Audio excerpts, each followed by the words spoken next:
Captain's log, stardate 57931.4. The crew is restless.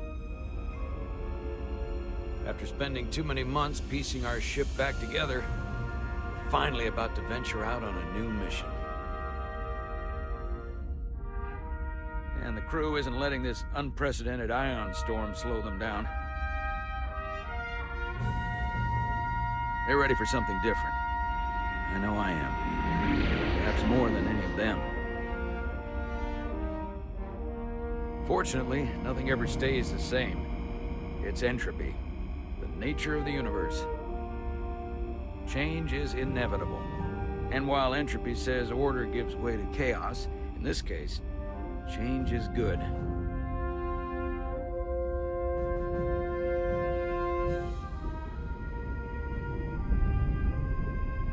Our new first officer is en route to the Resolute.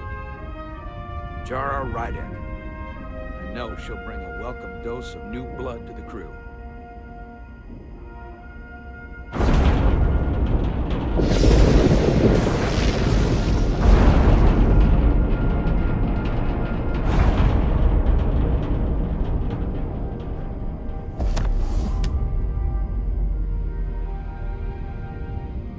Thanks. No problem. I'm not great with flying. But these little shuttles are the worst. Here's a tip. Don't close your eyes. You'd think that would make it easier, but it only makes it worse. Look out the window, pick a star, and just focus on that. I'll give it a try.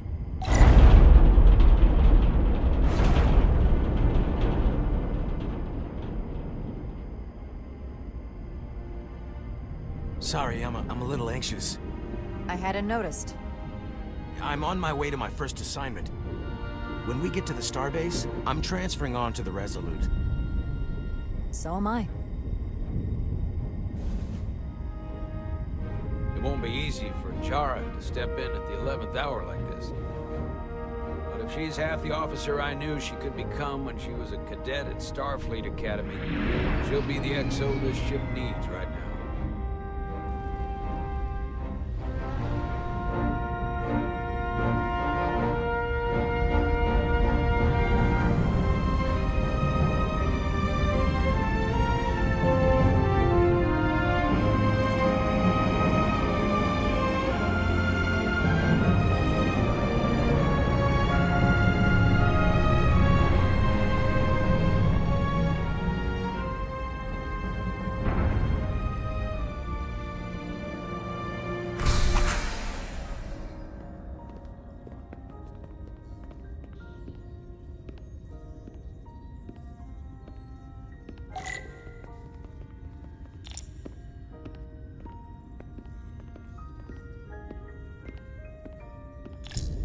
A starbase on the very edge of Federation space. Long way from home now.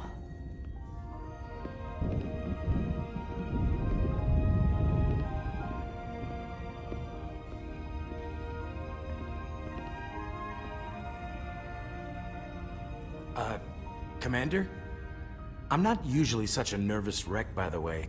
I actually did well at the Academy. Oh yeah? Maybe you've heard of the Torvalin test? Sounds familiar. It's a tactical simulator that makes the Kobayashi Maru look like a picnic on Pintaris 5. Anyway, I finished in the top 20. Not just in my class. I mean, all time. In the history of the Academy. Really? That's quite impressive.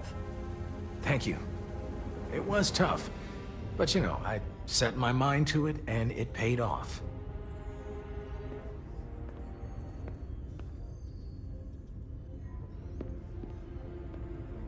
Please place your hand here. Hold it there for a few seconds.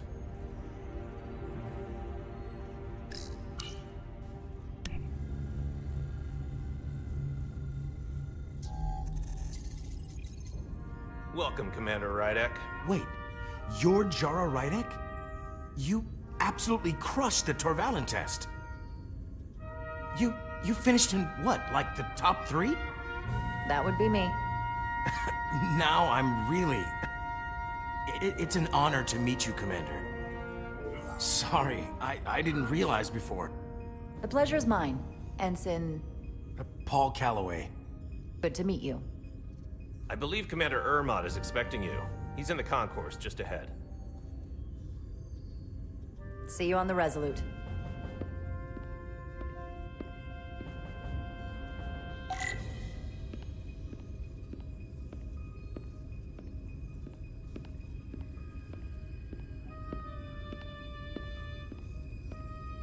Good day, Commander.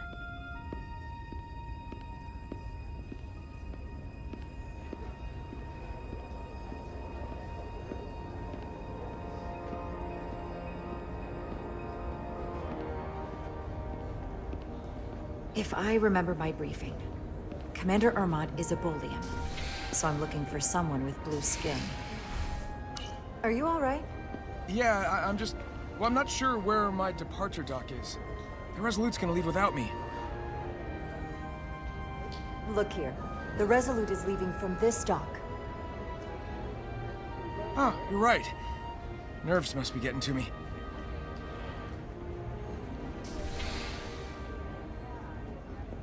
Thanks so much, Commander.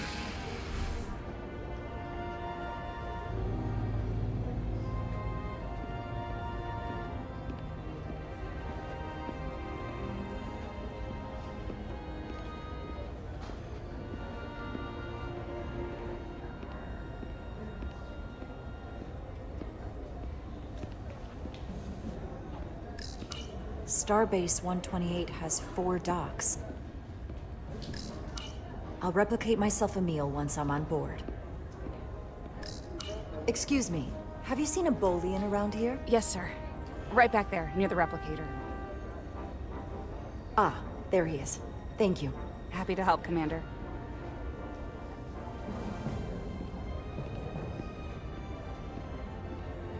Excuse me.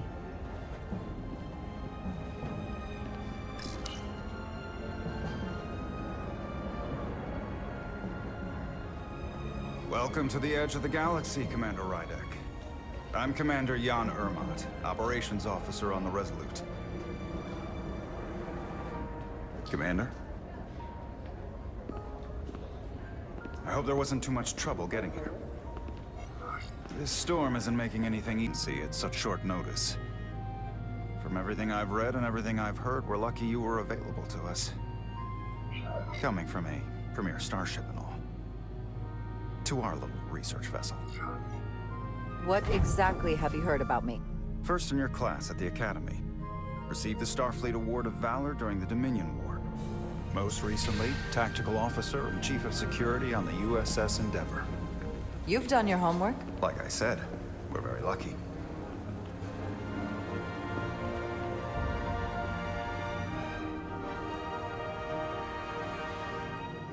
The USS Resolute. She may not look like much compared to the bigger ships, but as far as science vessels go, she can more than hold her own. And she doesn't look so bad considering 6 months ago she was nearly cracked in half, venting plasma, fighting for her life. It was an accident? The equipment malfunction. An accident suggests fault, but no one's to blame. It was a planned test, but the warp core was pushed beyond its limits.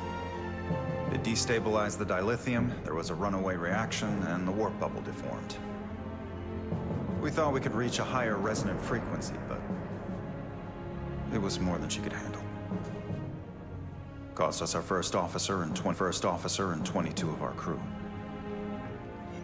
At the end of the day, we're all responsible for each other. I can't even begin to imagine what that must have been like for you. I'm so sorry for your loss. Thank you. It does weigh heavy. Did you lose anyone close to you? Too many. And to that I'll just say, you have big shoes to fill. Listen, I realize you've known Captain Solano for quite some time, and I'm sure you're ready to bring your best. But I should warn you that when the captain announced you would be the new first officer, there were those who felt it was a mistake, that he should have promoted from within. So you might want to tread lightly at first. Until they come to value your contributions as much as he does. Thank you. Always good to have a sense for what you're walking into. I just thought you ought to know. I appreciate it. Starfleet has assigned us a high-priority mission to the Hotari region. I'll let the captain brief you on board. I know he's eager to see you. Will we be mission ready in time? We have every intention. The crew has been working around the clock to get the ship ready. There's still so much to do.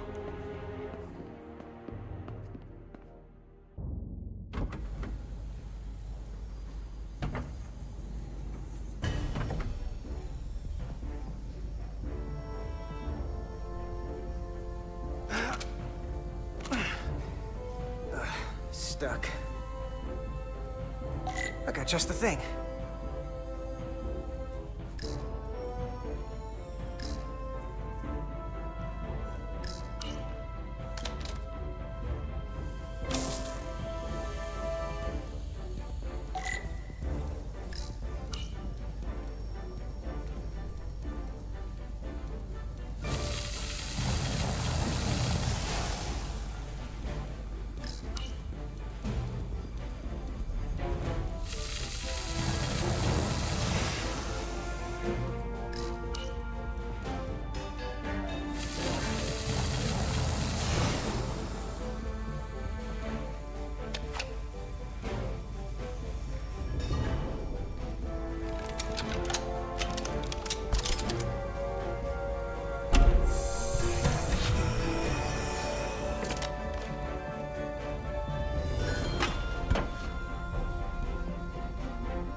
Is that.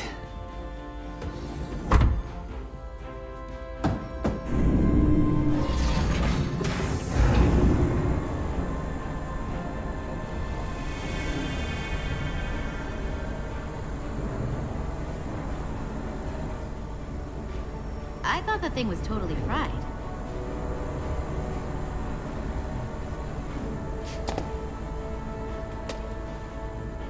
Nice work, Carter.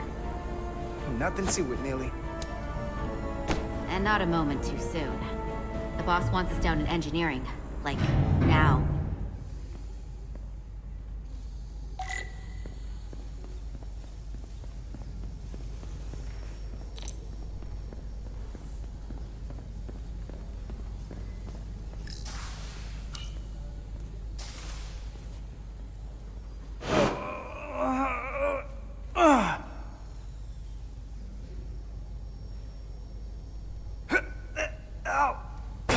Come on!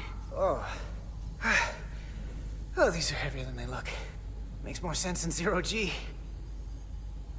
You're welcome. So clean I can see myself. And you know what? Carter Not Diaz! half bad.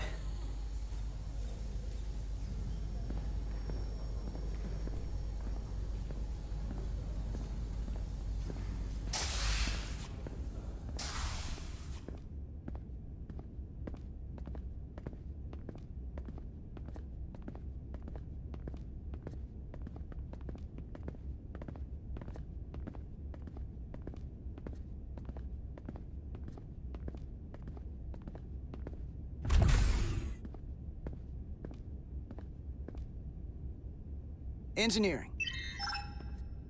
I heard the new XO just arrived. Won't be long before we get underway. I just hope whatever Chovak called us down for, it's something good. I can never tell with him. I'd rather not end up degaussing plasma manifolds. Hanging upside down makes me queasy. You and me working together, we can tackle anything he throws at us. Your optimism is positively contagious.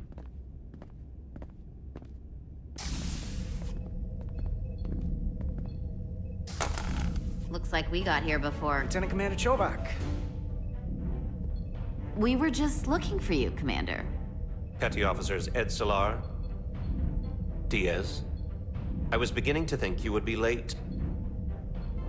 We are all hands on deck right now, which means if you are not at your post at the appointed time, I do not have someone to replace you. A point I have been forced to make to Petty Officer Edselar on repeated occasions. Well, Commander Chovak, isn't it true that if we were almost late, it categorically means that we were not late?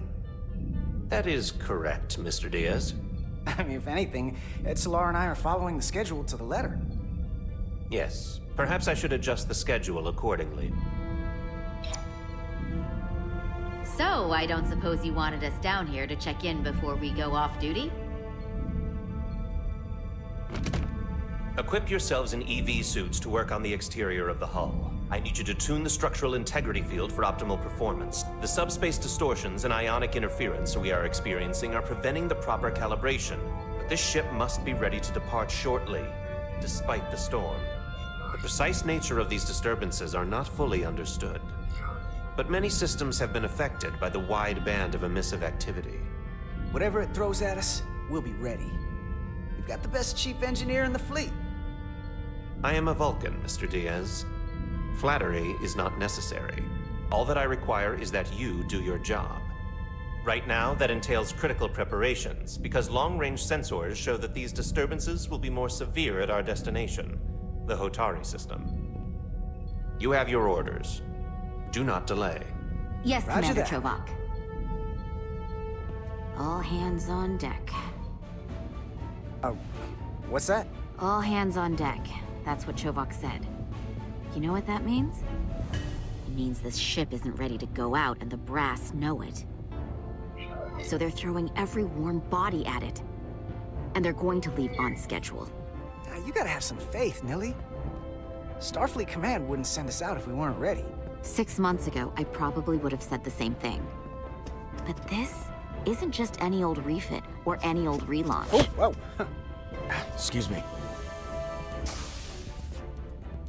A lot of new faces coming on board. It's gotta be tough coming as a replacement. That's for sure. They may not be the same crew we started out with. They're still Starfleet. They'll know what to do when the time comes. I prefer the scientific method. Evidence over assumptions.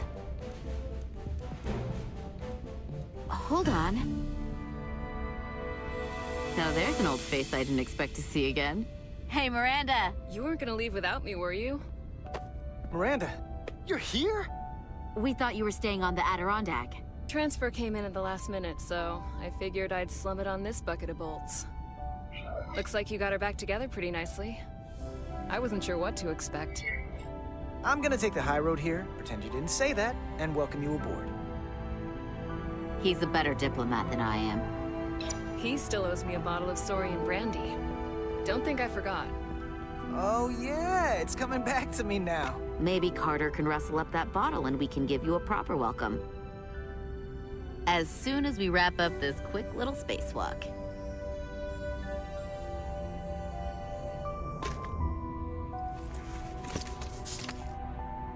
Here, let me help you. Thanks.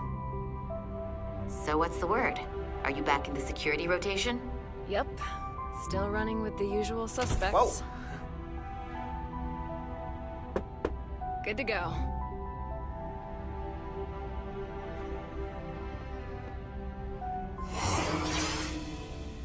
See you on the other side.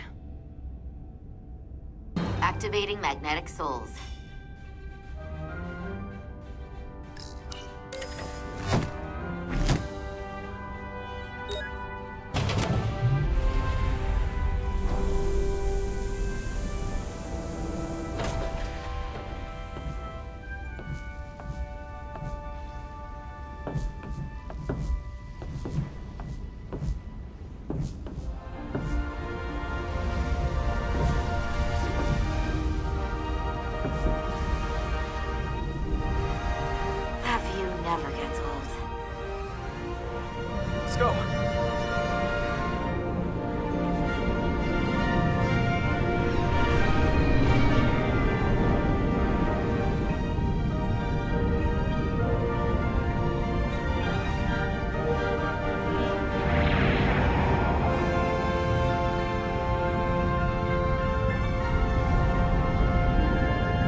Captain Solano should be here momentarily.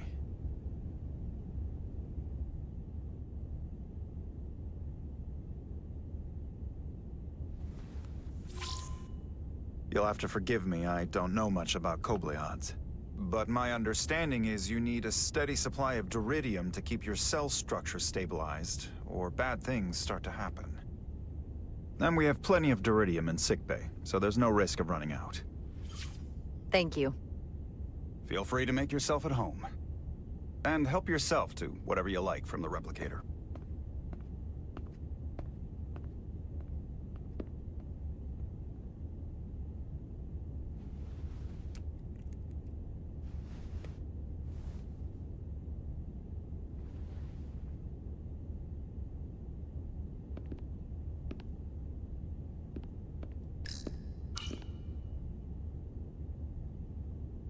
I can't believe he keeps this around. Don't even know where mine is.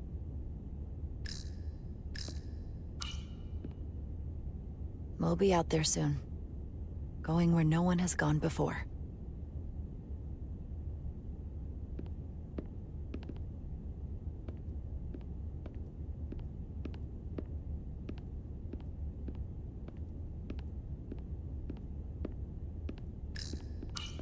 Just a sip of something.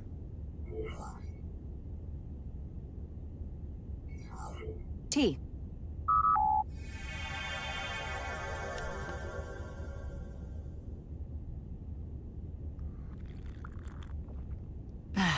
That's lovely.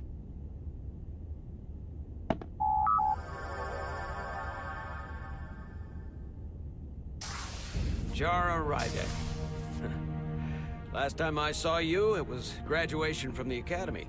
You'd already secured one of the most prestigious assignments possible. And you were burning with enough ambition to fuel 7 trips around the Necrid Expanse. It's good to see you again, Captain.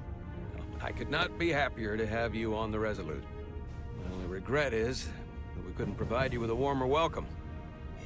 The arrival of a first officer to her new ship deserves a bit of fanfare.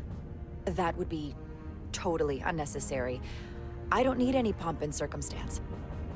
You've been here all of 5 minutes, and already you're trying to make us more efficient. I like it. As I'm sure you've heard, we've had a rough go of it these last 6 months. The ship suffered some damage, but not nearly as much as the crew. I heard that you had an equipment malfunction. Is that what they're calling it? No, that's just someone being generous. If anything, it was a leadership malfunction. We were on the verge of a major scientific breakthrough. A quantum leap forward in warp core technology. 10,000 teradynes per second. The ability to travel at a sustained rate of speed longer and faster than we ever dreamed. What would have been the crowning achievement of my career. Right there, within our grasp. Until it all went so horribly wrong. We pushed her too hard, and a warp core malfunction overloaded the system, creating a pressure gradient way beyond what the ship can handle. It was heartbreaking. We lost some of our best people. As captain, I have to take full responsibility. It was my decision to make, and I have to live with the consequences. You're being too hard on yourself. It wasn't your fault. It's not a question of blame. It's about responsibility. No matter what the circumstances. In my defense, I will say, I might have avoided the whole ordeal if my senior staff had been willing to trust me. There was a lot of pushback from my former XO, and I think that cost me his confidence. I don't want you to pull any punches. Certainly not on my account. But once we decide on a course of action, I need everyone to fully commit to the mission. Anything short of that just won't work. And that's when things start to go sideways. Whether I agree or disagree, I can promise that I'll be honest to a fault. Good. That's exactly what I'm looking for. But at the end of the day, it has to be my call. Look, I'll be blunt. We can't afford another mistake. Or at least, I can't. I feel like my career is hanging in the balance here. We need a win. Something to restore the crew's confidence. I understand. On a more positive note, Starfleet has tasked us with what they're calling a mission of the highest priority. Escorting a senior diplomat to Hotari space. Two previously peaceful and otherwise non-aggressive civilizations now find themselves on the brink of all-out war. So it's a peacekeeping mission. I see it as a golden opportunity to not only prove what the Resolute and her crew are truly capable of, but also a mission for which we're uniquely qualified. This ionic storm. Our long-range sensors suggest it's several orders of magnitude stronger than anything on record. A total anomaly like nothing we've seen before. And you'll never guess where it leads. Hotari. Exactly.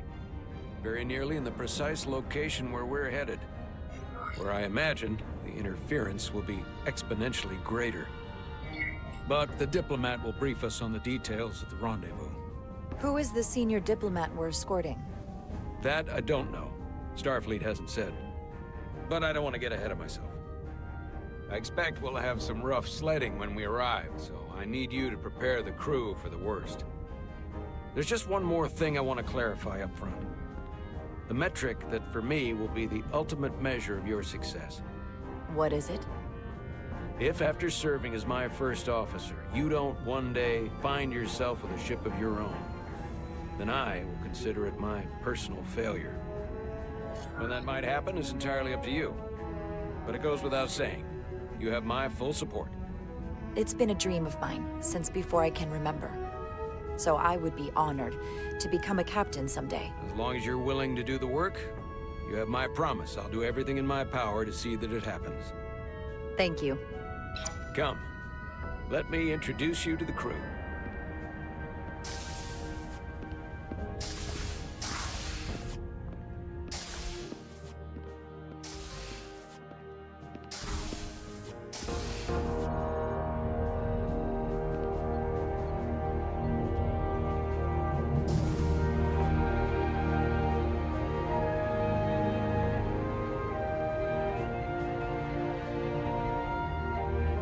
Everyone, if I could have your attention for a moment.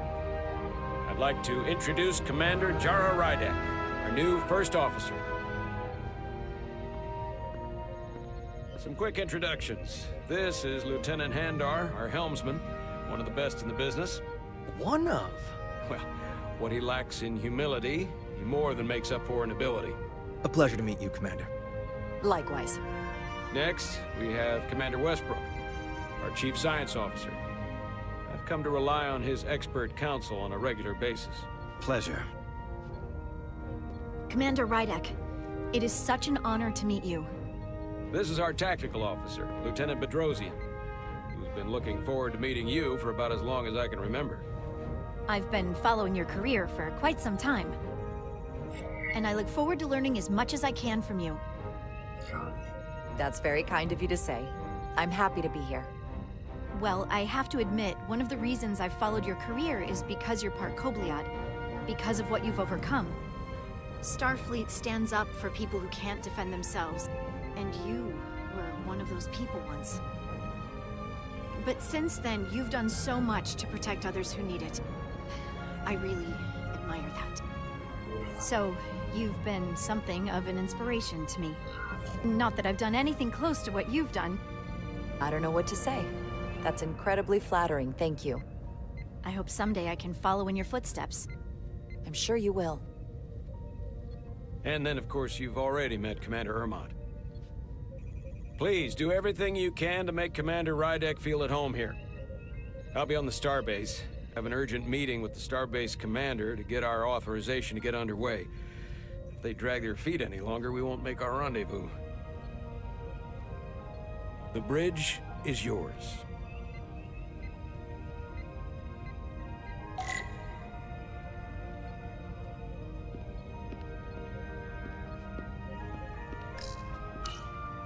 The helm.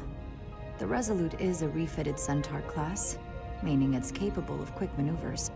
Can't wait to see what she can do.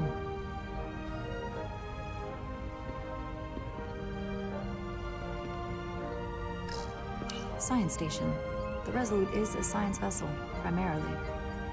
Might explain Commander Westbrook's attitude. I'll have to speak with him later.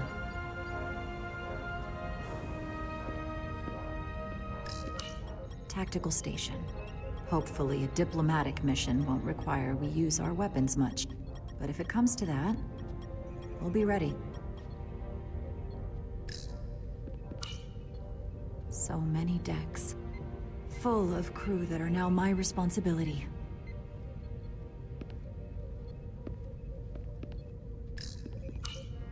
Communications. Keeps us in contact internally and with other vessels.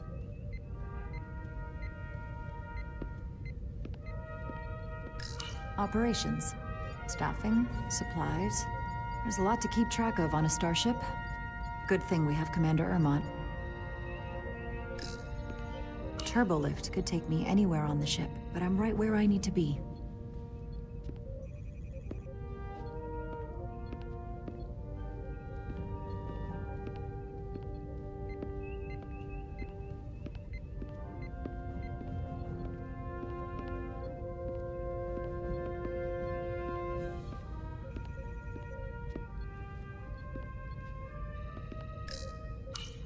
The first officer seat.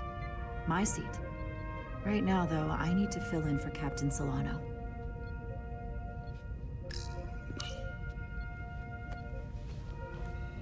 Commander, Chief Engineer Chovak needs to lower the structural integrity field. He's sent a crew out to recalibrate the emitters in response to the danger posed by the storm. We just need your go-ahead. Permission granted. Lowering structural integrity field, now.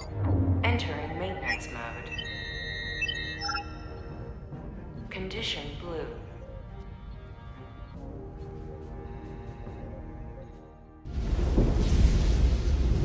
The storm is getting worse. Looks like they turned off the SIF. Great. Let's get to that emitter.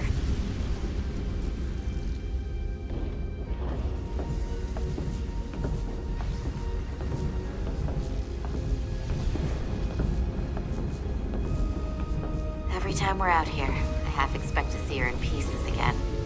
She's still got some scars on her. It adds character. When I joined Starfleet, all I wanted was a ride out of town. But this isn't exactly how I pictured it. On the outside of the ship? No. Sometimes it feels like we're just part of the machinery. Don't you want more than that? I mean, Starfleet is noble and all, but it's still a machine. Yeah, of course I do. Starfleet's an open door. We just have to walk through it. You wanted to get away. I enlisted because I didn't want to wait years just to get out and see the galaxy. I wanted to go somewhere, see new worlds, look up at a sky no one's ever seen before. Just because I'm cranking a hyperspanner up in a Jeffries tube today doesn't mean that's all I'll ever be.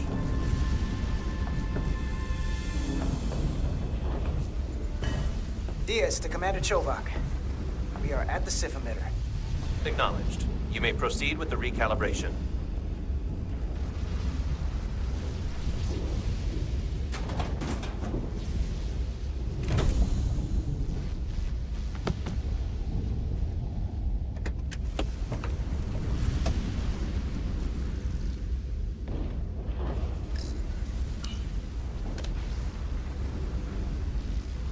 Beginning recalibration.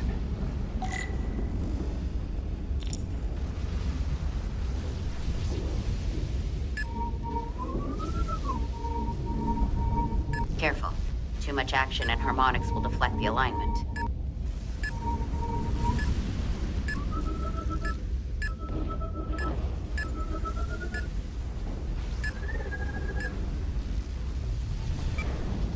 Looks good. That wasn't so hard.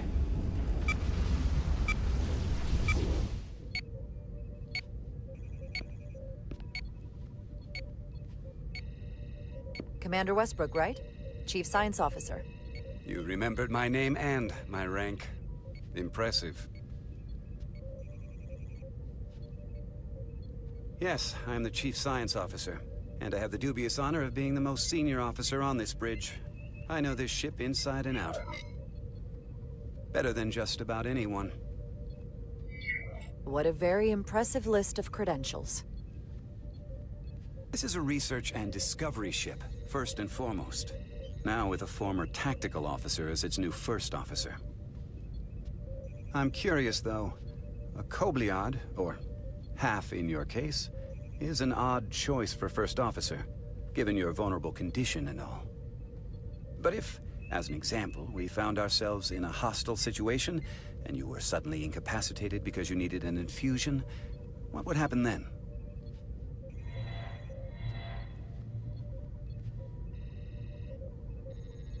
You'd leave Captain Solano without an XO.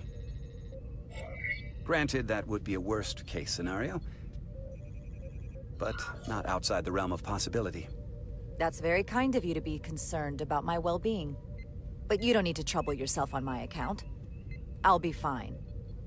Well, I wouldn't say I was concerned, just curious, that's all.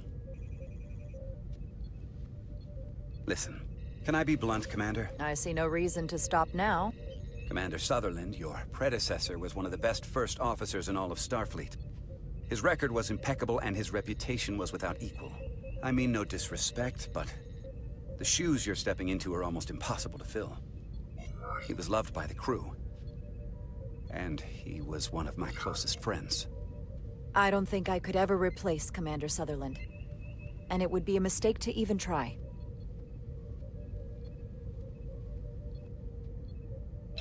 Seeing as Captain Solano is on the starbase, let me give you an update on this ion storm we're flying into. It's unusual, unlike anything I've ever seen. At the moment, I can't tell you if the Resolute will shrug it off or if we're putting ourselves at risk. However, if we learn more about its patterns, its nature, we can come up with a scientific countermeasure. Just a moment.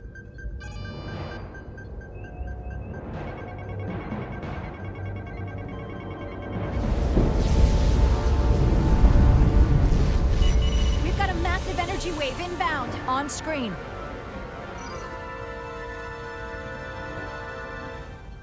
Tracing its trajectory. Starbase docking clamps are holding. The storm's emissions are fluctuating, coming in waves. And if my projections are right, we're about to get hit by a wide-band burst of ionic energy. Like a tsunami. I'm reading power abnorm... Red alert! Aye.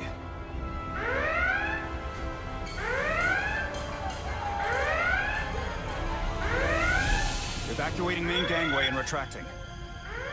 Putting sensor visualization on screen. With the structural integrity field shut down, we can't take a direct hit. Time to impact. 1 minute. Shield systems are severely impacted. We have limited protection. I need every available solution. What are our options? We can weaken the impact of the storm with a deflector pulse. There's a better way. I'm sending all auxiliary power to the deflector dish. Send the aux power to the shields. We can't reactivate the entire shield bubble, but it's a directional threat. So we can orient all we have towards the wave. You have to believe me. We only get one shot at this. We can't afford to get it wrong. Petrosian, get those shields up. Rerouting power to shields. Stand by. I need a heading. We've only got one shot. Understood. On my command.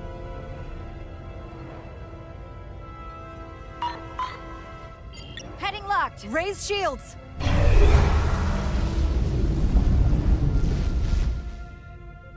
This is it! All hands, brace for impact.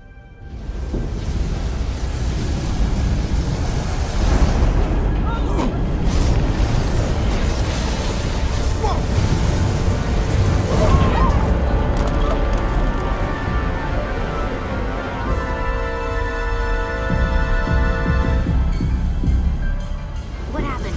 We have experienced a surge of radiation. Oh, you don't say.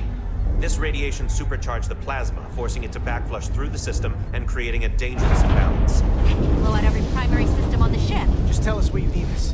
I need you to traverse the hull to the access port to recalibrate the port nacelle plasma regulator.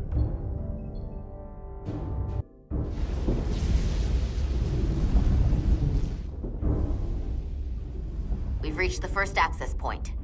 Understood. Do you see the override for the level 1 failsafe circuits?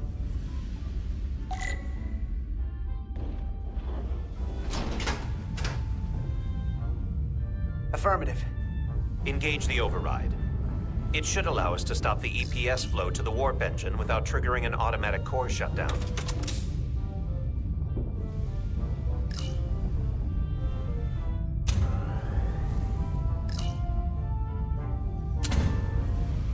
Failsafe override engaged. Are you sure? I am registering some crosstalk in the bypass circuit. We need to route the signals so they don't interfere with each other.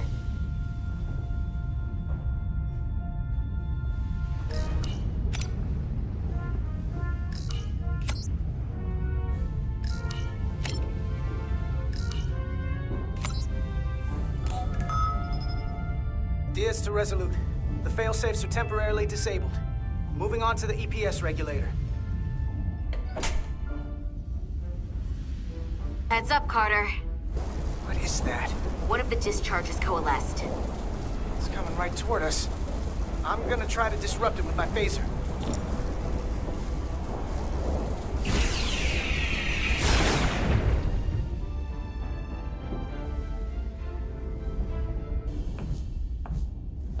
So we gotta climb up the pylon. Not that there's really an up, but, you know.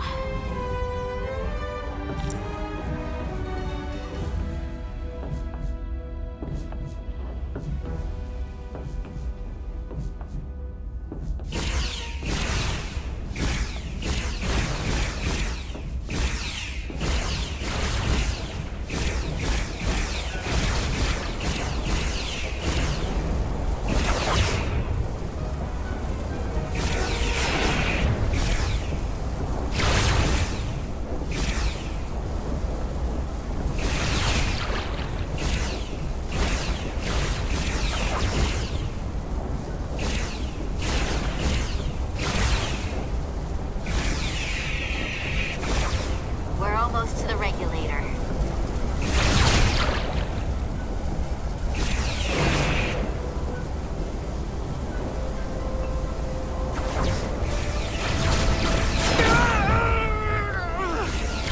Were you alright? Yeah. Suit took most of it. Just snuck up on me. That damaged your suit. Energy density was down to 60%.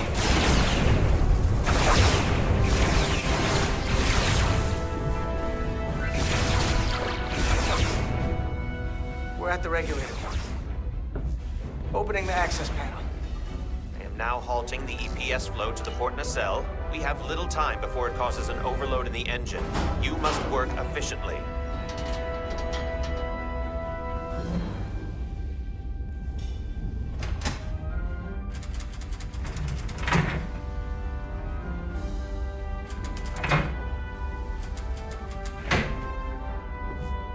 EPS manifold adjusters reset to neutral.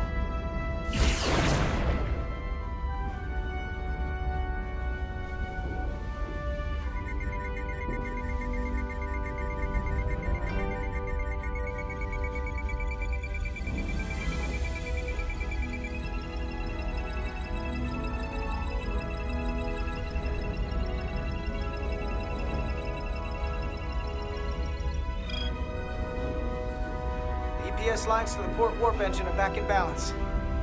Almost done. Once I cycle the manifold nozzles, Chobot can...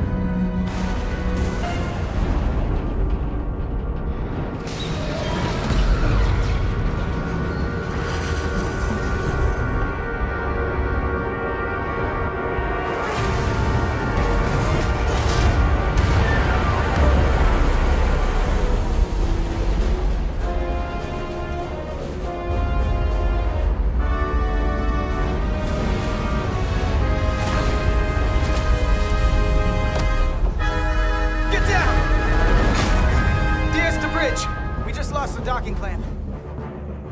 We've got a lot of debris coming down. All vibrations, too.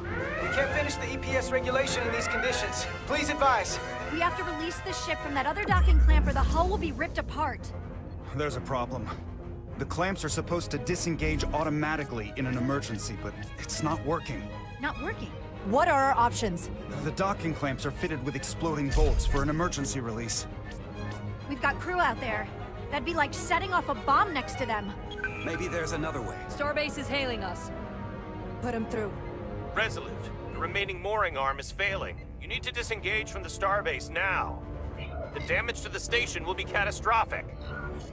All right, Starbase, we're on it. Acknowledged. Commander, hear me out.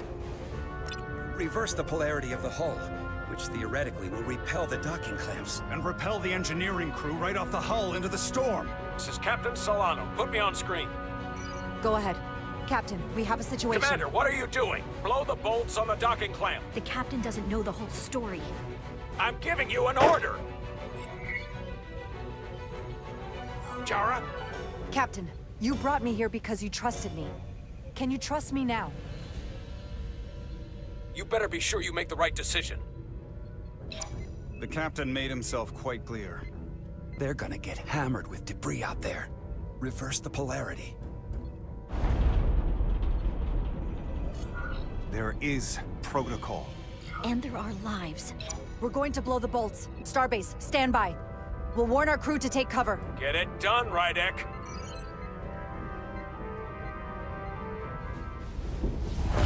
Repair crew, this is Acting Captain Jara Rydek. Be advised, you have more micro debris incoming. Find cover. Cover? Neely, get under the access panel. It's armored with duranium. But what about you? Carter, maybe we can both fit behind this.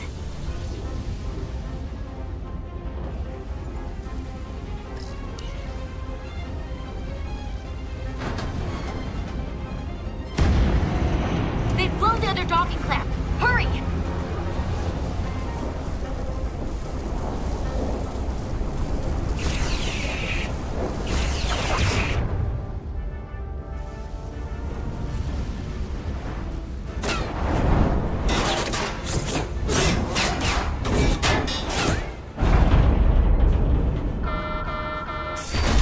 Plasma imbalance is reaching critical condition. We are moments from primary system failure. I got it.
I got you.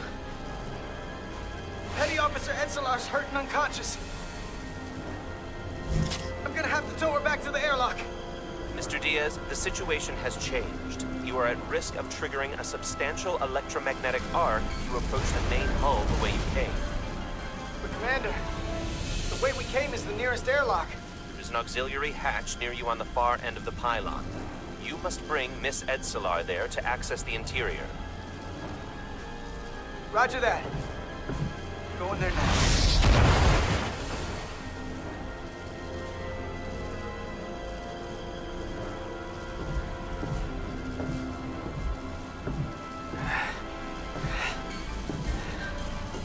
I'm at the auxiliary hatch.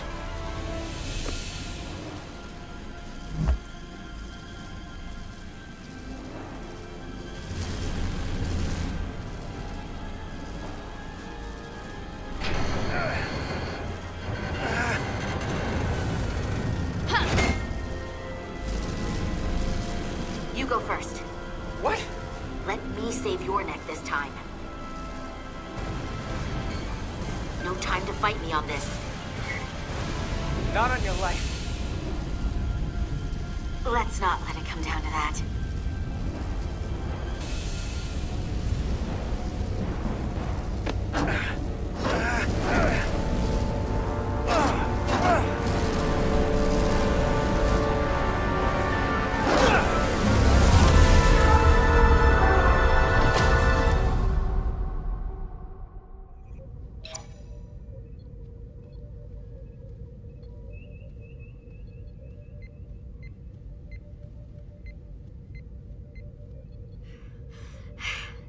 We made it.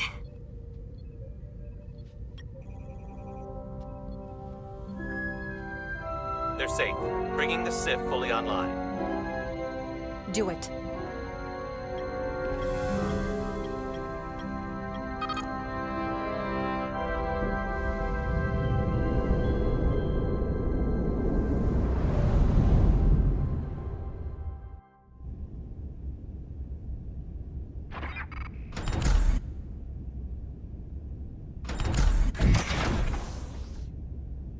Nilly. I'm good. Help me with him.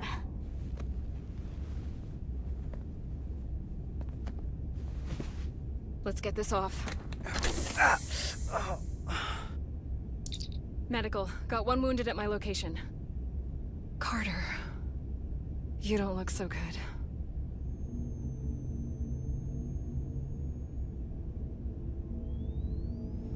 You gotta be more careful. I just got here. I'm not ready to see you two get blown to space dust just yet. Now let's get you down to sickbay. Great.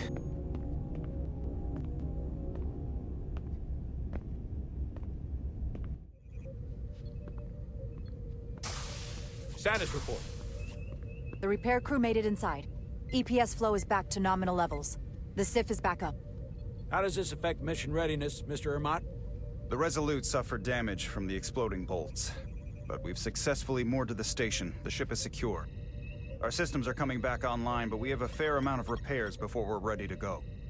Put a halt on the roll-off of Starbase engineering staff. We have a schedule to keep. Send updates to my ready room.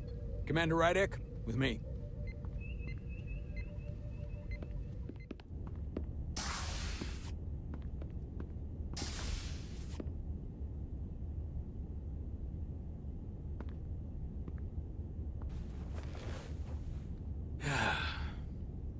What a debacle. I was caught with my pants down. Not even on my own ship when the wave hit. I had to go running out of the Starbase commander's office just to... But you followed my order. I appreciate that. Hell, I'm relieved. I did it because it was the right thing to do at the time. It's protocol for a reason. That doesn't make this better, Jara. But you see my problem, don't you? They were all against me on that bridge. And they were ready to go against my orders. I'm not blind to it. If there are any problems, I'll keep them in line. At least I can count on you.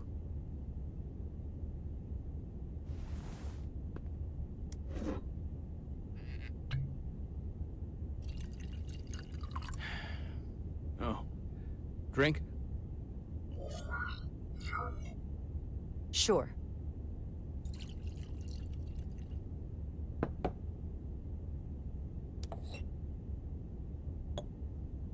Thank you.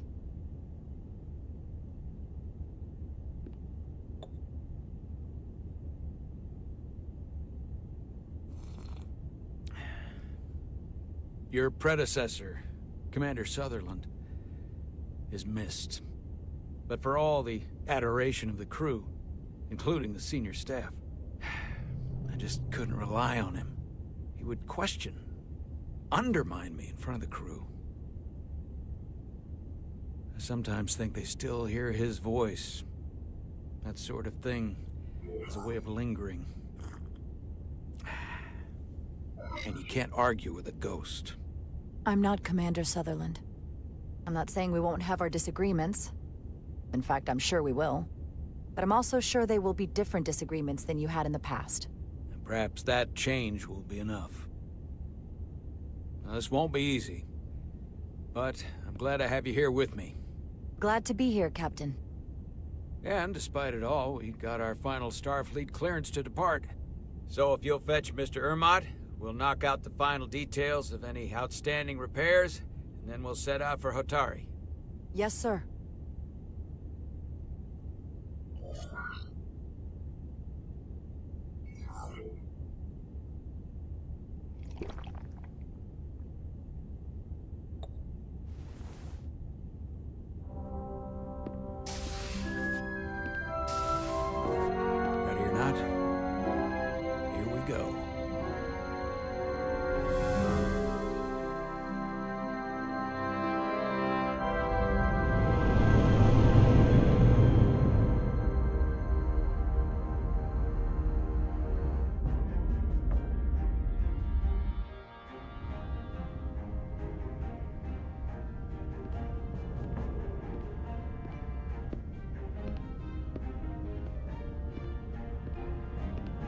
All departments reporting full mission readiness. We've got our full complement on board. This is my favorite moment, right now. The start of a new mission is always full of possibility. The Orion Syndicate could sell it as a drug. Don't let the Admiralty hear you say that.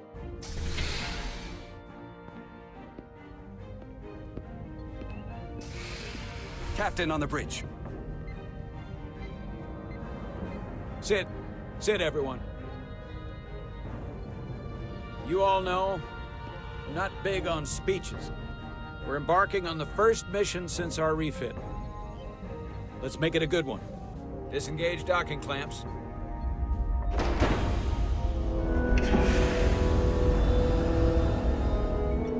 Docking clamps released. Thrusters ahead, Mr. Handar.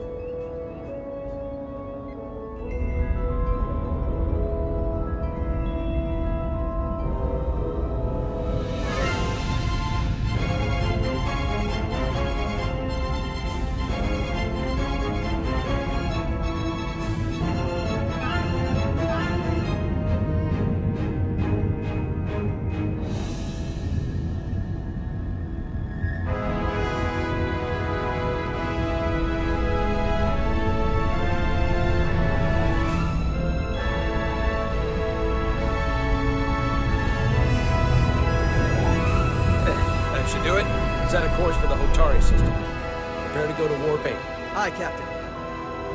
You know what? You take this one. Me?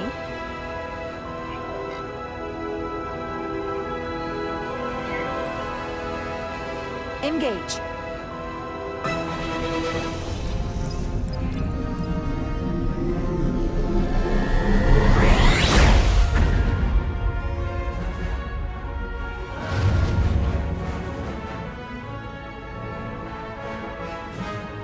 Simple, but effective.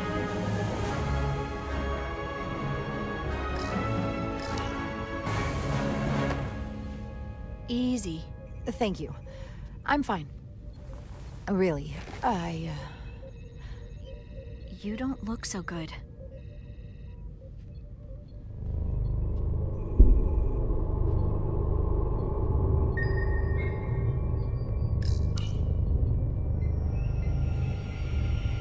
I have to get to sickbay. Go.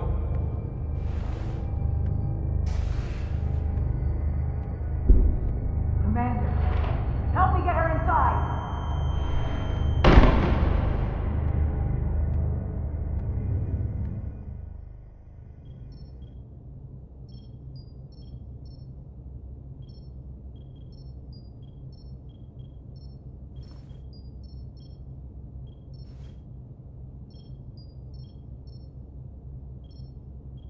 Well, that was quite a scare.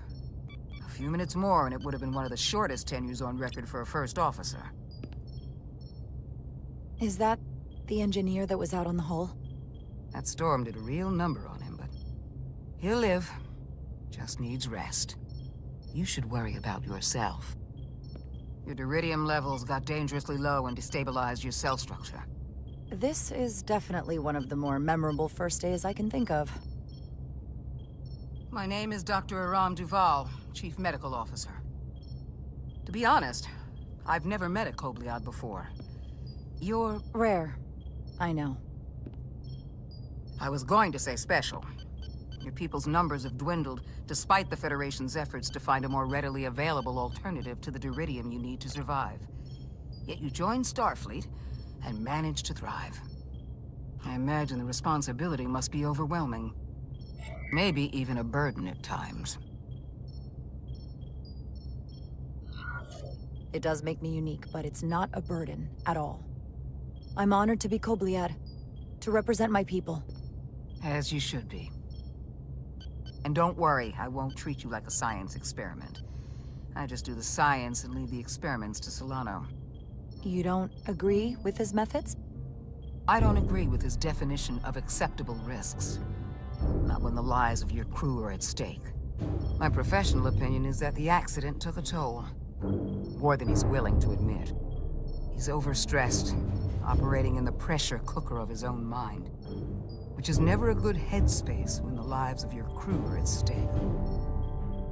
What concerns me is that now he's even further away from the thing he's been chasing his entire career. Breakthrough discovery. The major innovation. Something he can put his name on. I hear you. But that's my job, isn't it? To make sure that doesn't happen. And we don't lose sight of the bigger picture. Which is exactly why I'm so glad you're here. We need you now more than ever. I have to admit, I was concerned when I heard what happened on the bridge. You just followed Solano's orders despite having better options in front of you. Huh. I guess word travels fast around here. It's a small ship, and everyone's curious about the new XO. Fortunately, your cell structure's almost completely stabilized. And I'll spare us both the lecture, but I do feel it's my responsibility to remind you, without regular infusions of Duridium, you will not live. It's as simple as that. Understood. Then, my work here is done.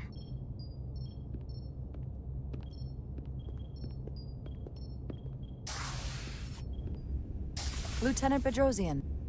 I came to see if you were okay. We were all pretty worried on the bridge. No one knew what was happening. I'm feeling much better. Thank you. It's just part of who I am. You don't have to explain to me. I understand.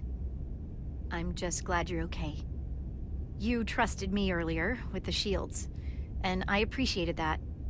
I want you to know that I have your back. Thank you.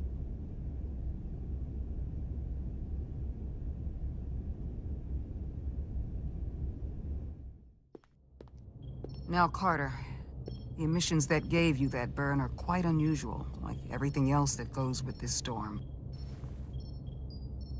That's a combination of hyronalin and lectrazine to counter the radiation effects. That should help speed your healing. She's come by a couple of times to see you already. Be brief. It's good to see you awake again. I was starting to get worried. Not that you aren't in good hands with Dr. Duvall. I hear you've been checking in on me. Thanks for that. One of the benefits of working a security rotation. Lots of opportunities to walk by sickbay and stop in. Millie was looking in on you too, by the way. But since it's just us right now, I had a chance to think about this while I was away. And I thought it was important that I just come out and tell you, instead of tiptoeing around it. It's okay, Miranda. You can tell me anything. I know that. Then come on. Just spit it out. I'm trying. Let me talk. What I'm trying to say is, we've been really good friends for a long time. But I got back here and I couldn't ignore it anymore. I want to see if there's more between us than just being friends. Are you sure about this? They're my feelings. Of course I'm sure. Well, I just mean, seeing me in here, after we almost got killed out on the hull. I felt this way before that, Carter. I like you. And I think there could be something more for us. So, what do you say? That's a lot to think about. I know it is. So, maybe I should think it over. Oh, yeah. Yeah, take as long as you need. I get it. But don't leave me hanging. Sorry to interrupt, but the patient needs to rest if he wants to get back to his old self. Of course. Get better. And while you're resting up, think about what we talked about.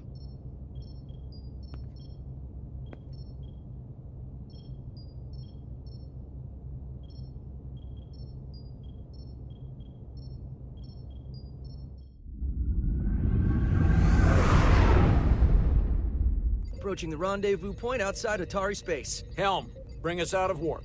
Dropping to impulse. Ionic interference surging, Captain.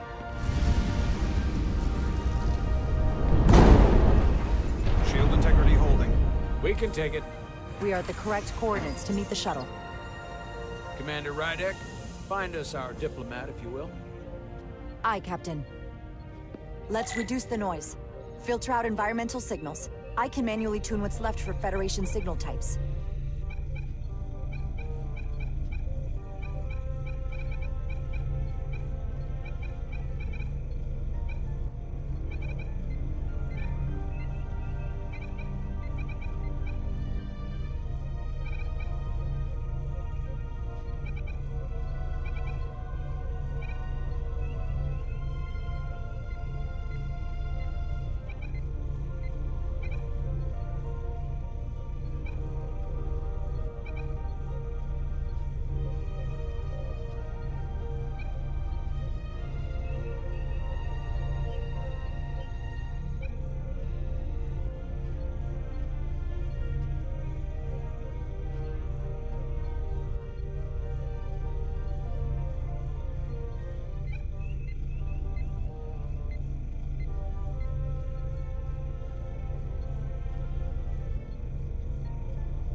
I've located the shuttle. Opening comms. On screen.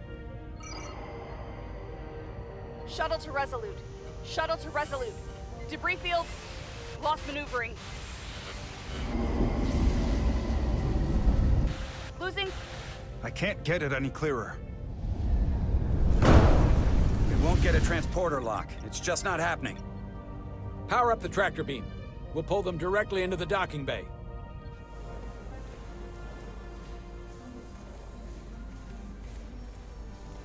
Diaz, you good to run the tractor emitter? Yes, sir. You sure? I'm sure.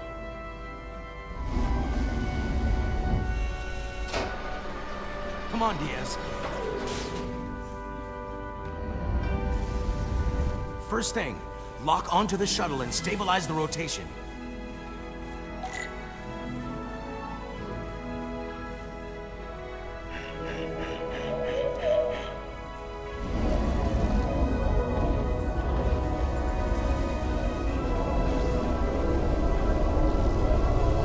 We're pulling in debris.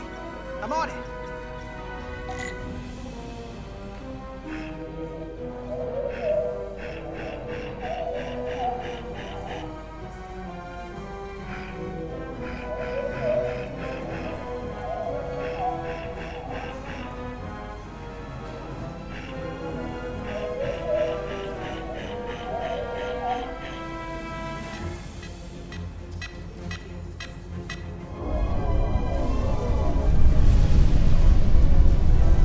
That's gonna take out the shuttle.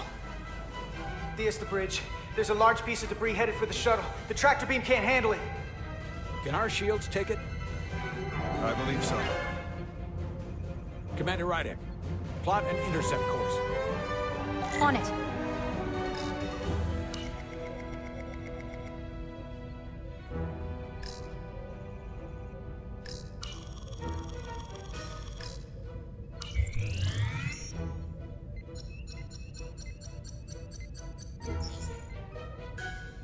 Here we go. Maneuvering thrusters bearing 53 Mark 17, 200 meters on an intercept course.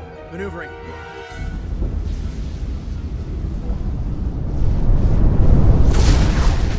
Got it. Whoa! Someone's working hard on the bridge.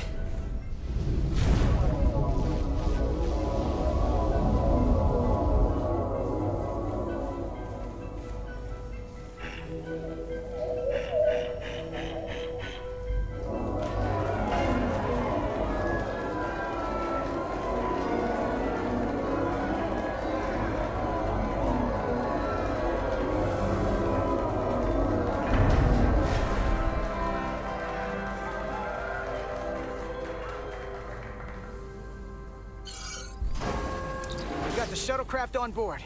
Good job. We're on our way down to meet them.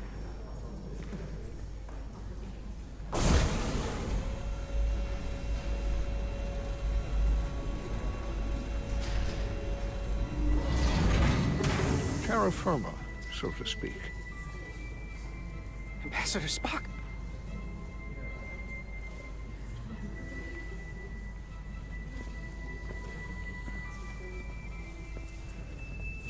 The captain will be right down to meet you, sir. In that case, I will wait for him here.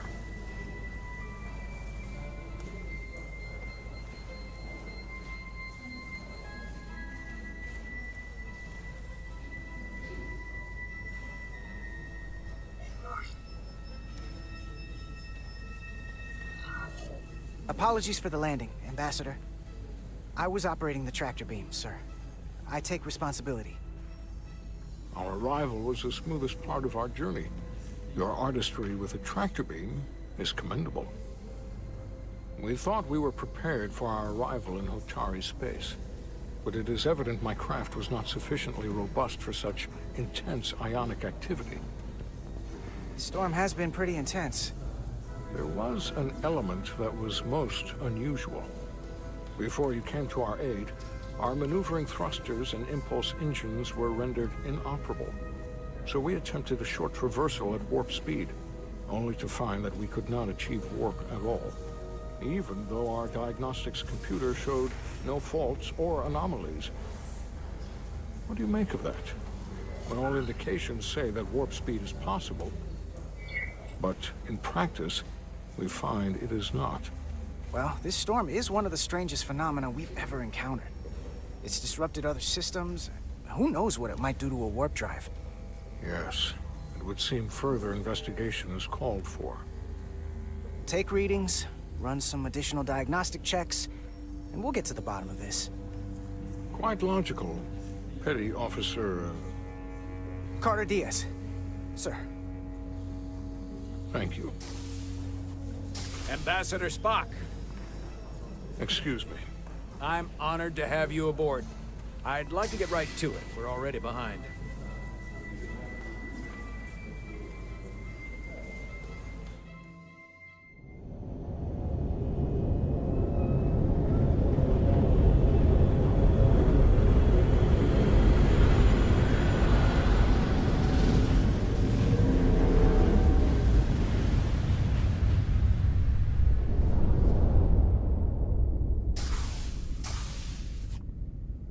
Ambassador Spock, my senior staff.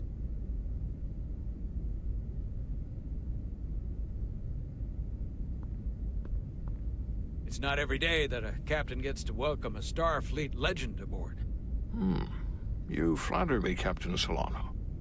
But legend implies the past tense, whereas I am very much focused on our present circumstances. I didn't mean to suggest you were stuck in the past. You're right, Ambassador. Not the most diplomatic choice of words. You are a legend, Ambassador. There's not an officer in Starfleet that doesn't know of your career.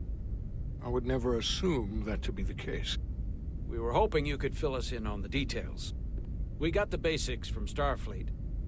Two formerly peaceful neighbors are now on the brink of war. Indeed, and the tension between them grows fiercer by the hour.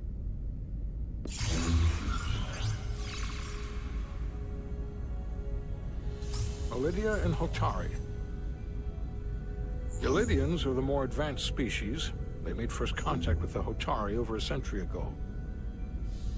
This is Tau, the Hotari moon. It is rich in dilithium, and for decades, the Hotari and the Elydians have shared a mining operation there. The Elydians provide the technological resources, while the Hotari have served as the labor force. The stability of that arrangement was the source of their peace, until recently. The Hotari have suddenly and forcefully seized control of the mining operations and expelled the Elydians from their system. That is the official story, as told by the Hotari when they requested Federation mediation. But the details remain scant. Communications between all parties have been limited by the ionic interference. How is it the Hotari were able to turn the tables and take the minds against superior forces, especially after decades in this arrangement? Unclear. The answer to that question may be the key to a new, lasting peace, and one that I hope we can uncover during these negotiations. But it is unlikely the relatively primitive Hotari forces would stand a chance against the Elydian fleet if this escalates to open war. Left unchecked, this conflict will result in more bloodshed, which is what we are here to prevent. And the dilithium trade hangs in the balance. Clearly, the Hotari have been exploited in this relationship. Maybe we can persuade them peace is the more profitable alternative for everyone. They both profited from the mines. And for the Hotari, something is better than nothing. Peace is our objective, after all. If we could convince them, it would restore the peace. But we would need the Hotari to accept a difficult compromise. Made all the more difficult by the emotions flaring on both sides, no doubt. Neither the Elydians or the Hotari are members of the Federation, so we can't make them do anything. There is an additional complicating factor I should mention. In the past, the Federation has relied on the Elydians as a source of dilithium. That certainly changes things. Federation sources its dilithium from a lot of places. Yeah, and this is one of them. We could use that as leverage with the Elydians. They'll want the Federation to continue buying from them. There might be something to that, Commander. Putting that on the table could make the Hotari more hostile. Given the Federation's involvement in the Elydian dilithium trade, Captain Solano and I must make every effort to appear neutral in these negotiations. What worries me is if this whole thing unravels, and we're at the mercy of the storm at less than full strength. We can't let it come to that. Considering what the ion storm has done to our ship, and the Ambassador's shuttle, we have to assume the Elydian fleet has had problems with it as well. This recent surge in the energy disturbance temporarily levels the playing field. Commander Westbrook is correct. The energy anomalies around the Hotari systems have been noted in the past. If it's keeping the two sides talking instead of shooting at each other, that actually helps us negotiate a peace. And we'll take advantage of that as long as it works in our favor. And when it doesn't? All the more reason to learn as much about it as we can while we are here. We do not want to be caught unprepared, should the energy anomaly continue to fluctuate. So I trust we understand our circumstances. We're operating on a strict timetable here, and we're going to be leaving for the negotiations shortly. Commander Westbrook, I want you to leverage our systems to investigate the anomaly from here while we're gone. Aye, Captain. Thank you all. Dismissed. I want to speak to both of you privately.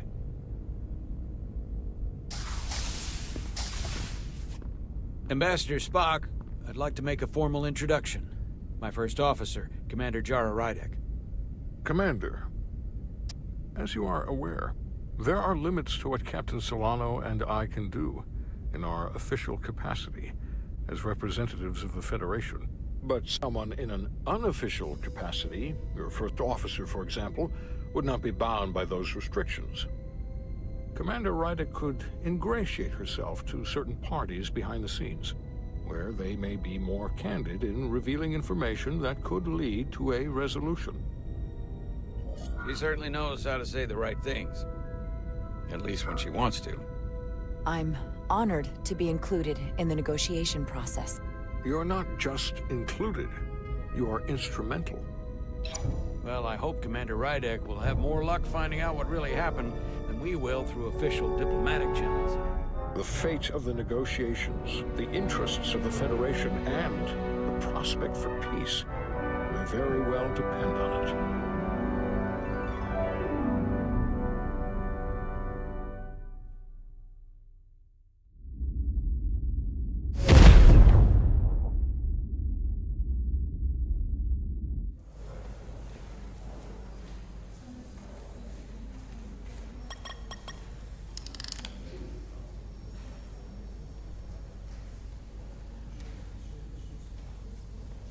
Mr. Diaz, I understand you have already discussed the warp drive failure with Ambassador Spock? I have. It is imperative that the Ambassador's shuttle be flight ready. I need you both to ascertain the root cause of the system failures he encountered. I'm surprised, Commander. I thought you would have wanted to work on Ambassador Spock's shuttle yourself. I respect the Ambassador and his many accomplishments, but I do not derive any satisfaction from interacting with his shuttle as if it were somehow transubstantiated through its association with him. Especially when I have the entirety of this starship to concern myself with. When you look at it logically, yes, it is just a shuttle. No different than any of the others. There is plenty that is different about it, and that is what you are to investigate. But please limit your findings to observable scientific phenomena. We'll try to restrain ourselves. Then I will leave you to it. Make note of any abnormalities in your report. Carry on. It seems like he's warming up to us. Yeah. Even Chovok has to look at that face and know you've earned some real respect. And I have to admit that I owe you one. You were right to make me go first. I don't know what I was thinking. You did the smart thing. I paid a pretty high price. For the respect, that is. You had my respect long before all this. I hope you know that. I know. Come on. Let's get to the bottom of this.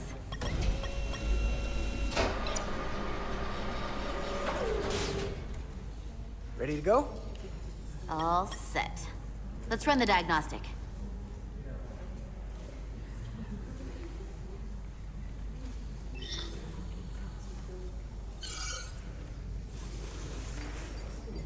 So... I know about your talk with Miranda. You do? She sent me a Priority 1 dispatch right after your conversation. Yes or no, that's one thing. But I can't believe you said you needed to think about it. I did need to think about it. Well, you can't leave this unsettled. It's not fair to her. She was direct with you. Didn't play games. Neither should you. But I just want to stay friends with her. I like being friends. I don't want to ruin that. Then you should tell her that. Don't keep her on the hook. Is that thing done yet? Yeah, it's wrapping up. Let's see. The relays along the primary EPS are blown. The backup relays are all intact. An EPS overload from the warp drive could cause that. But how did the shuttle end up dead in the water? Huh. Well, maybe the ship's data recorder can tell us something.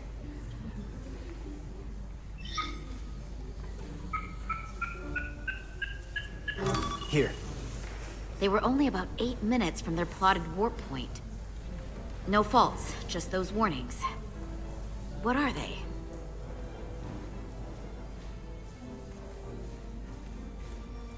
The warp field became inverted suddenly. I've seen this happen when the center warp coil cracks. A cracked warp coil throws a fault code. Still, we should take a look.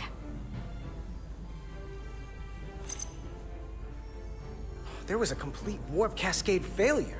Wow. They're lucky the shuttle didn't turn inside out. Makes me think the computer panicked on the warp field equation. Subspace variance out of tolerance. What does that mean? It means the main navigation array lost sight of space somehow. Will the array going offline cause that? Yes, but it should have also thrown a fault code. Any one of these failures should have thrown a fault. If it was caused by a system failure. None of this caused the relays to blow. Roll forward to when that happened. Yes, ma'am. So here, they take a moment to get their bearings and they attempt to re-engage the warp drive. There. That's the relays blowing. And look, there's another warp system alert. They're all the same. Subspace variance out of tolerance, or warp inversions. Finally, there's a complete warp cascade failure. Then it's one of two things. Either a warp coil is cracked, or the navigation array is offline. That makes sense. Divide and conquer. You want to check the warp coils or the navigation array? I'll check the other. Let's not overcomplicate this. One of these systems is likely broken. I'll check the navigation array.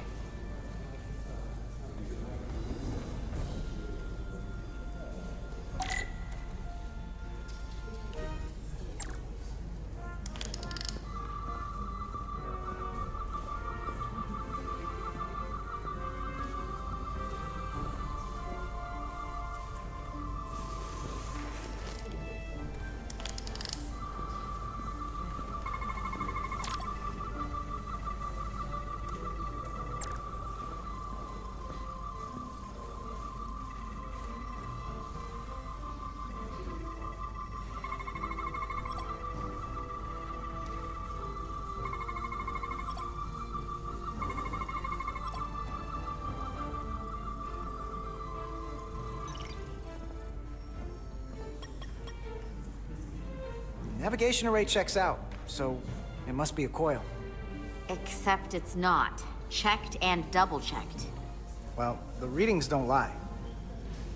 Here comes the security detail for the way team.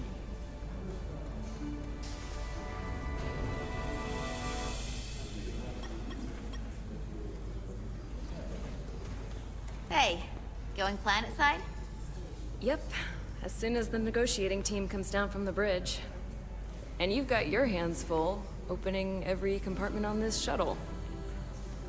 I hope you're not just trying to keep busy to avoid thinking about some other things. I'm not trying to put you on the spot. And lucky for you, I've got a ride to catch. I'm actually done thinking about it. I've made up my mind. You have? Hey, Maris. Aren't these those button pushers you're always hanging out with? And you're the phaser jockeys we always beat in Parisi squares, right? All aboard for Hotari. That another one of the captain's railroad things? Gotta be. I just usually zone out by the time he gets to the whole, steam engines were the warp drives of their day part. Catch y'all later.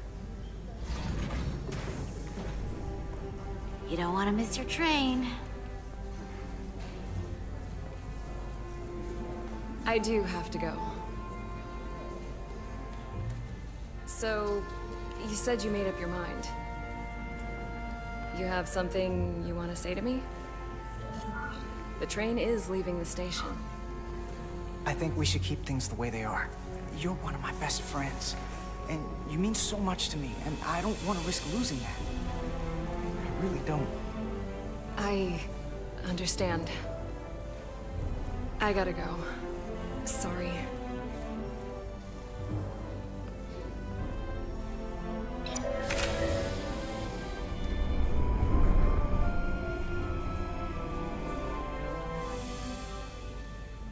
That went well enough. It'll be fine. All right, where were we? So, the warp coils in the navigation array are fine, but the nav computer doesn't seem to think so. I'm out of ideas short of field stripping the shuttle from bow to stern. You wanna take this out of the shuttle and throw it on the bench? Oh, real hands-on maintenance. I like it. Okay, the nav computer is patched into the ship. The ship's computer can double-check our work. If the shuttle's nav computer is putting out false data, we'll know it. Let's run through the shuttle's logs again. Running now.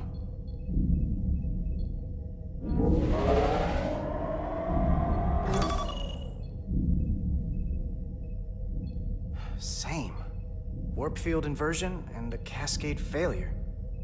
However, the Resolute computer doesn't show the same subspace variance. We're in the same conditions that the shuttle was in when it failed. Why wouldn't the ship's computer get a matching result? What if the subspace variance was a momentary occurrence? That's a possibility, and it would explain why the simulation under our current sensor readings failed to reproduce the issue. But a subspace anomaly strong enough to cause a warp field collapse would leave graviton ripples for days. Let's run with the momentary subspace variance theory for now. Roll forward to the shuttle's attempt to re-engage the warp drive. We need the conditions of space around the shuttle at the moment of warp failure. Resuming simulation.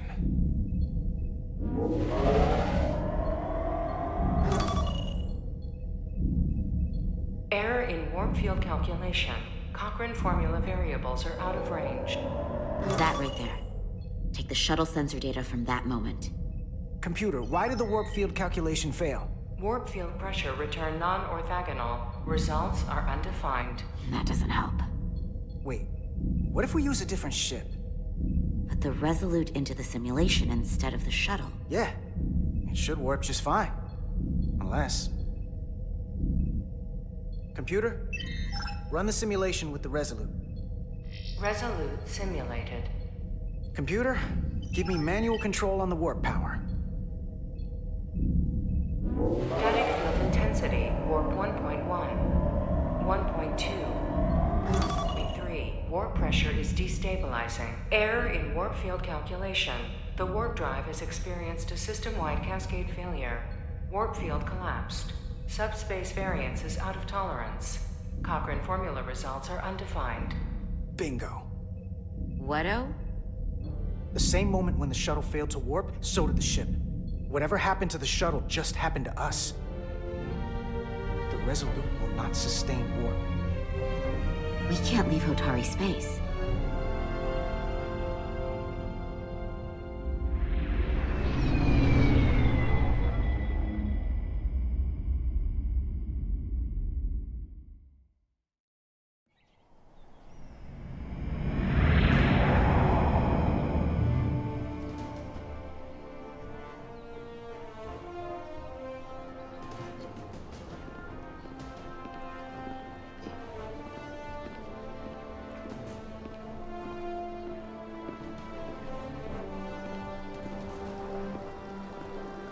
Ambassador Spock, Captain Solano, welcome to Hotari. We are honored you have come. My name is Tylos Altaris, Minister of Diplomatic Affairs. The honor is ours, and this is Commander Jara Rydick, first officer aboard the USS Resolute. You'll find she has a keen mind, and unique insight into the dynamics between the Hotari and the Illydians. It's very nice to meet you. Likewise. I hope... These must be the representatives of the mighty Federation. The reigning authority in the galaxy. Or so we've been led to believe. Whether that's true or not remains to be seen. But, either way, we're grateful you've made the time to come to our little corner of the universe. And you are? This is Galvin, and this is Citron, the heroes of the revolt in the mines.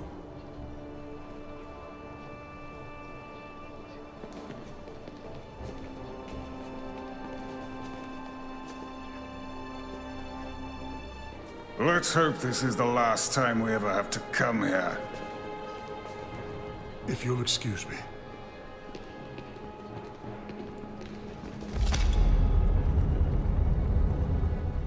I think we're about to begin.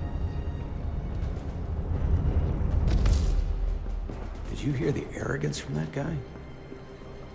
I don't know what we're walking into here. But that guy was something. Something about his tone tells me this won't be easy. That was my sense as well. I doubt he speaks for all of Hotari. So I would urge patience until we speak with their queen.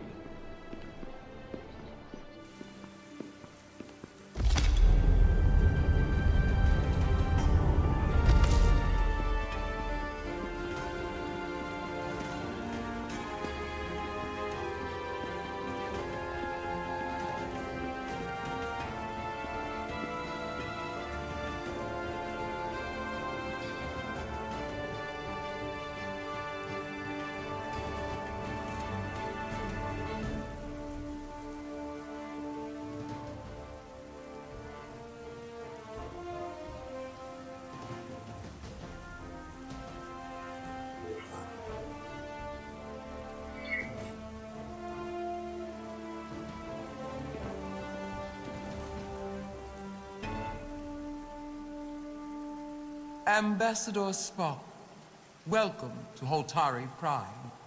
The honor is mine, Your Majesty.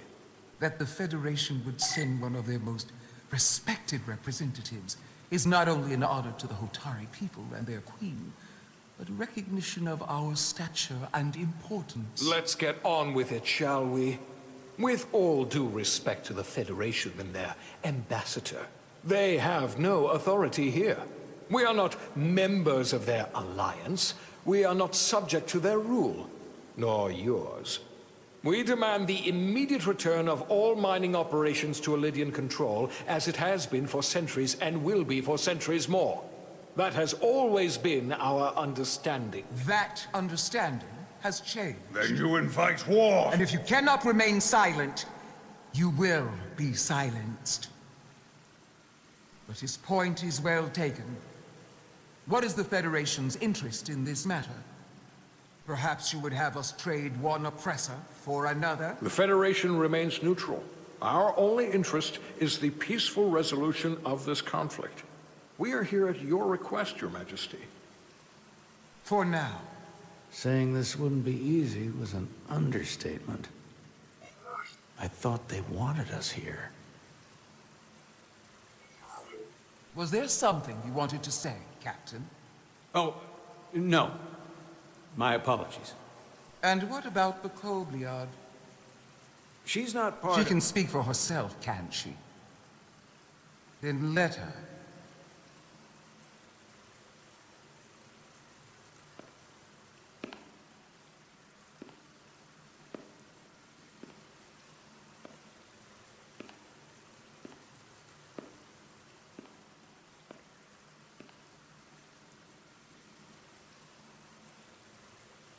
Now then, one should know their place. What you might be somewhere else is not what you are here. Which is standing before a queen. And a queen deserves respect. A bow is not too much to ask. Is Hotari Prime heart of the Hotari system? My name is Commander Jara Rydek, Your Majesty. I prefer to be called by my name, not my species. Then I suppose that makes us even. Commander Rydek. You are Kobliad. Your people suffered brutal treatment at the hands of the Cardassians. Their injustice towards the Kobliad is as unimaginable as it is unforgivable. Not unlike how we have been treated by the Elydians. As much as they'd have you believe they are the victims here, remember it was the Hotari who attacked us. Hundreds of innocent Elydians were slaughtered without mercy in those mines. The blood is on their hands, not ours! Quiet!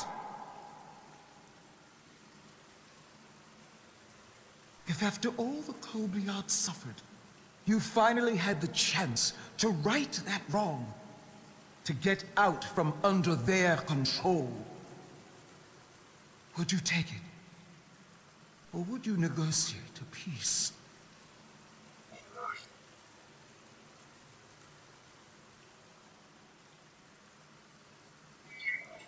If the opportunity presented itself, and I wish that it had, more than you can know, then I would right the wrong without hesitation. For the sake of the Kobliad, we suffered enough. Of course you would. It would be foolish to do otherwise. The Federation is the most powerful, most advanced alliance in the galaxy. It's widely known we have an abundance of dilithium in our mines. And it's in your interest to secure a steady supply. Your Majesty, if I may. Ambassador Spock would have us believe you're here as a neutral party in the interest of peace. So why are you really here? I want the truth, not your Federation rhetoric. It's possible the Federation has an interest in both peace and securing a steady source of dilithium. One does not preclude or prevent the other. But that's just my personal opinion. Given the Federation has done business with the Elydians for decades, I would agree. It's entirely possible, if not highly likely. What they haven't said, but cannot deny, is a simple truth. The dilithium trade would not and will no longer exist without Elydian involvement. We created it for the benefit of everyone, especially the Hotari. We've given them warp technology. We've let them share in the profits. We've made their lives infinitely better than before dilithium was discovered. All of that goes away if the Federation turns a blind eye to their treachery. That is enough of your lies! The Hotari are quite capable of running the mines. We've done so for centuries. So tell me, who deserves control of the dilithium trade and the mines on Tau? Who should the Federation recognize? The Hotari or the Alidians? It can only be one or the other, not both. If I have to choose only one, then it would have to be the Hotari. Well said. How could the just and wise Federation make any other choice? This is an outrage. The Federation has lost all credibility. The mines are ours. Lydia will not be deterred. We will take back our mines by any means necessary. And you will see more blood spilled.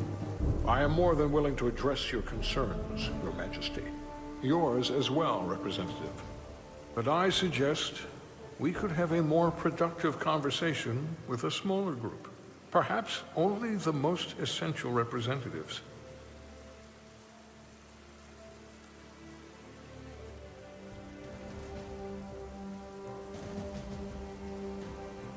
I suppose there is some sense to that.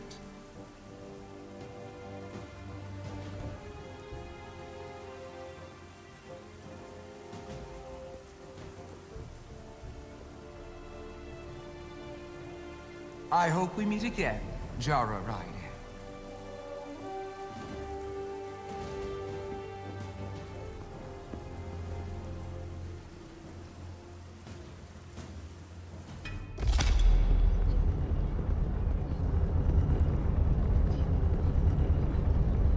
Spock and I will cover everything on the diplomatic front. You make nice with the locals and see if you can get some answers. We need to find out why the Hotari are so willing to risk war. What happened in those mines?